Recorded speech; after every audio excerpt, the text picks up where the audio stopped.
दोस्तों, हम हर हफ्ते बड़ी मेहनत से आपके लिए एक दिल दहला देने वाली एनिमेटेड हॉरर स्टोरी बनाते हैं। तो अगर आप हमारी कर रहे हैं तो हमारे चैनल को सब्सक्राइब कीजिए और हमारी लेटेस्ट वीडियोस की नोटिफिकेशन के लिए बेल आइकन दबाना मत भूलना। एक अलग ही मजा होता है। स्कूल बंद होता है और मस्ती करने का फुल टाइम मिलता है। ये कहानी भी ऐसी ही एक समर वेकेशन की है। 1998 की बात है। 16 साल की निशा और उसका 13 साल का छोटा भाई अमन उस साल की समर वेकेशन के लिए बहुत एक्साइटेड थे, क्योंकि वो करीब 10 साल बाद अपने नाना नानी से मिलने जा रहे थे। उनके नाना नानी शिमला हिल स्टेशन के पास एक छोटे से गांव में रहते थे। एक पुराना सा खेत वाला फार्म हाउस, जहां कभी भी लाइट चली जाती थी। पर अमन और निशा बहुत एक्साइटेड थे। ये पहली बार था जब वो अपने पेरेंट्स के बिना ट्रैवल कर रहे थे।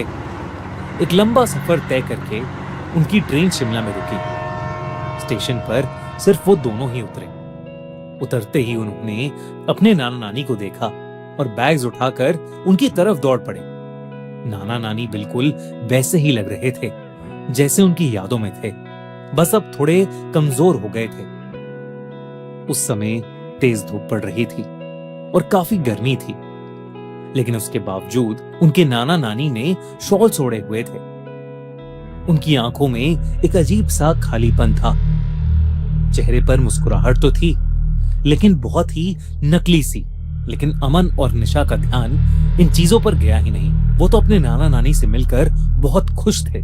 पूरी कार राइड में दोनों अपनी ट्रेन के सफर की स्टोरी सुनाते रहे। नाना नानी ज्यादा कुछ नहीं बोले, सिर्फ हाँ में हाँ मिलाते रहे और बार बार गाड़ी के रियर व्यू मिरर से उन्हें देखते रहे। शिमला से करीब 1 घंटा कार ड्राइव करके वो लोग घर पहुंच गए। उनके नाना नानी का एक बड़ा सा फार्म हाउस था, पर काफी पुराना हो चुका था। पीली दीवारें और चारों तरफ जंगली घास। ऐसा लग रहा था कि जैसे उस घर को कोई मेंटेन ही नहीं करता है। दूर दूर तक कोई और घर नहीं था। रात हो चुकी थी तो आसपास कुछ दिखाई भी नहीं दे रहा था। घर के बाहर वरांडा में एक पुरानी रॉकिंग चेयर थी, जो बिना हवा के भी हल्की हल्की हिल रही थी। अमन ने मजाक में बोला कि ऐसी ही जगह पर हॉरर मूवीज शूट होती हैं, और दोनों भाई बहन हंस पड़े। घर के अंदर सब कुछ पुराना था। ब्लैक एंड व्हाइट फोटोज, लकड़ी का फर्नीचर और एक अजीब सी स्मेल, जैसे कुछ सड़ रहा हो। जब दोनों ने मुंह बनाया तो नानी मुस्कुराते हुए बोली, ये गोबर की स्मेल है, खेतों से आ रही है। ये कहकर नानी किचन में चली गई और नाना जी ने उन्हें उनका रूम दिखाकर खाने के लिए आने को बोला। उनका रूम काफी बड़ा था, पर खिड़की से सिर्फ अंधेरा और लंबी घास दिख रही थी। थोड़ी देर बाद नानी ने खाने के लिए बुलाया। सब डिनर के लिए बैठ गए। नाना नानी उनके साथ डाइनिंग टेबल पर बैठे तो सही, पर उन्होंने कुछ खाया नहीं। बस यही रिपीट करते रहे कि वो दोनों कितने खुश हैं कि बच्चे आए हैं। ये बात दोनों बच्चों को पहले तो बहुत अजीब लगी, पर वो दोनों अपने नाना नानी से 10 साल बाद मिल रहे थे। शायद उनकी नाना नानी ने उन्हें बहुत ज्यादा मिस किया था। डिनर के बाद निशा और अमन अपने रूम में चले गए। थोड़ी देर बाद नाना जी कमरे में आए। गुड नाइट कहकर नाना जी ने लाइट ऑफ की और जाने से पहले बोला, रात में यहाँ कई जानवरों की आवाजें आती हैं, डरना नहीं और कमरे के बाहर बिल्कुल भी मत निकलना। ये कहकर नाना जी उनके कमरे से चले गए और थके हुए बच्चे कब सोए उन्हें पता ही नहीं चला। हर बार कोई नया सॉफ्टवेयर मिलता है, प्रॉमिसिंग लगता है, पर फिर एक्सेस के लिए वेट करना पड़ता है और एंड में कुछ नहीं मिलता। लेकिन विक्रांत का टूल अलग है, ना वेट ना कोड, बस खोलते ही काम शुरू। सिर्फ कुछ टाइम इसे यूज किया और बैलेंस रिसीट्स बदलने लगे। आओ देखते हैं कि ये वर्क कैसे करता है। लेफ्ट साइड पर असिस्टेंट का प्रेडिक्शन, राइट साइड पर प्लेटफॉर्म एंटर करते हैं। आप एक ऑटोमेटिक एग्जिट सेट करते हो ड्रॉप से पहले और बूम, सब परफेक्टली मैच होता है। चलिए एक बार और ट्राई करते हैं। असिस्टेंट ने फॉल पॉइंट बताया 4.29, फॉलो किया और वेट किया। लो, फिर से परफेक्ट रिजल्ट मिला। आजकल कई लोग अपने रिजल्ट शेयर कर रहे हैं। फाइनली एक टूल जो सच में काम करता है बिना कुछ मांगे। अगर आप भी देखना चाहते हो तो नीचे लिंक फॉलो करो, विक्रांत के चैनल से जुड़ जाओ और असिस्टेंट खुद यूज करके देखो। Instant access, no delay. जब तक अवेलेबल है तब तक ट्राई जरूर करो। अगले 2 दिन काफी नॉर्मल गुजरे। हर दिन नाना नानी दोनों को उठाने आते। निशा अपना ज्यादातर समय एक विंडो के पास बैठकर स्केचिंग करते हुए बिताती थी। उस विंडो से सिर्फ पेड़ दिखते थे, सारे के सारे एकदम एक जैसे। अमन घर के आसपास घूमता रहता या घर के पीछे के कोने में एक पुराने झूले पर बैठकर अपने वॉकमैन पर गाने सुनते रहता। नाना नानी हर दोपहर ये कहकर घर से निकल जाते कि वो दोनों खेत में काम करने जा रहे हैं और सीधा रात को वापस आते। घर में एक लैंडलाइन फोन भी था, पर वो खराब पड़ा था, तो वो बच्चे अपने मम्मी पापा से भी बात नहीं कर पा रहे थे। कुछ छोटी छोटी चीजें भी थीं जो थोड़ी अजीब थी, जैसे नाना नानी कभी भी उनके साथ कुछ खाते नहीं थे।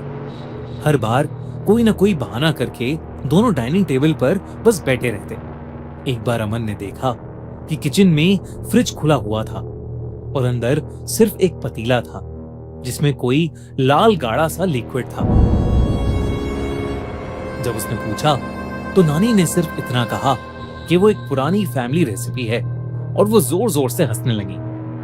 अक्सर नानी बेवजह जोर जोर से हंसना शुरू कर देती थी और नाना जी कई घंटों तक एक ही जगह बैठकर सामने किसी चीज को घूरते रहते। दोनों भाई बहन को लगा कि ये सब बुढ़ापे की निशानी है। उस रात निशा की आंख किसी आवाज से खुली। आवाज दरवाजे के बाहर से आई थी। तभी दरवाजे के नीचे से एक बड़ी सी शैडो गुजरी, सिर्फ 1 सेकंड के लिए। नाना जी की वार्निंग भूलकर निशा दरवाजे के पास दबे पांव गई और उसने धीरे से दरवाजा खोला। वो अजीब सी बदबू अब और तेज हो गई थी। सामने अंधेरा था, पर किसी के गुर्राने की आवाज आ रही थी। वो कोई जानवर नहीं लग रहा था, वो कुछ और ही था।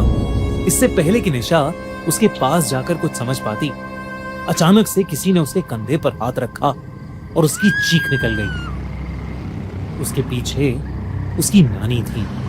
उनके चेहरे पर अब भी वही अजीब सी नकली स्माइल थी और उनका चेहरा अजीब सा सफेद पड़ चुका था। उन्होंने निशा को सोने को कहा। घबराई हुई निशा चुपचाप अपने कमरे में वापस आ गई, लेकिन वो डर के मारे सो ही नहीं पा रही थी। निशा को अब उस जगह से एक घबराहट होने लगी थी। अगली सुबह नाना नानी उसके कमरे में आए। दोनों का चेहरा बिल्कुल नॉर्मल था। रोज की तरह वो बोले, नाश्ता किचन में है और वो खेत में काम करने जा रहे हैं। जैसे ही निशा को मेन डोर बंद होने की आवाज आई, उसने राहत की सांस ली।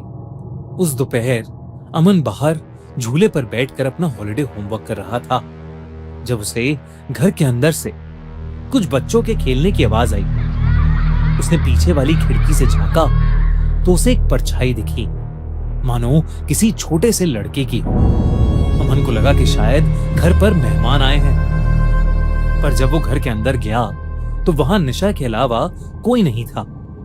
वो पूरे घर में उस लड़के को ढूंढने लगा और तब उसका ध्यान ड्राइंग रूम में पड़ी ब्लैक एंड व्हाइट फोटोज पर गया।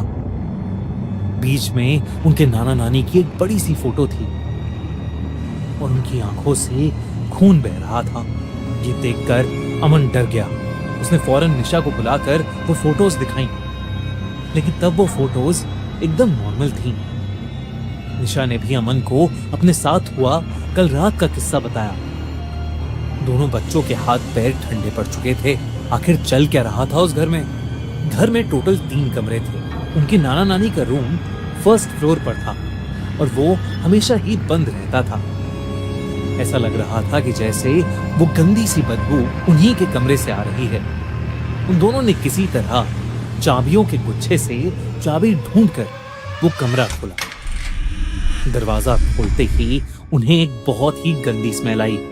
अंदर बेड पर 2 सड़ती हुई बॉडीज पड़ी थी।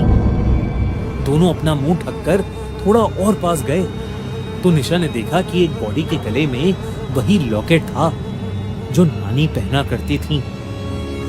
निशा के पैरों तले जमीन खिसक गई। वो समझ गई कि ये लाशें उनके नाना नानी की हैं।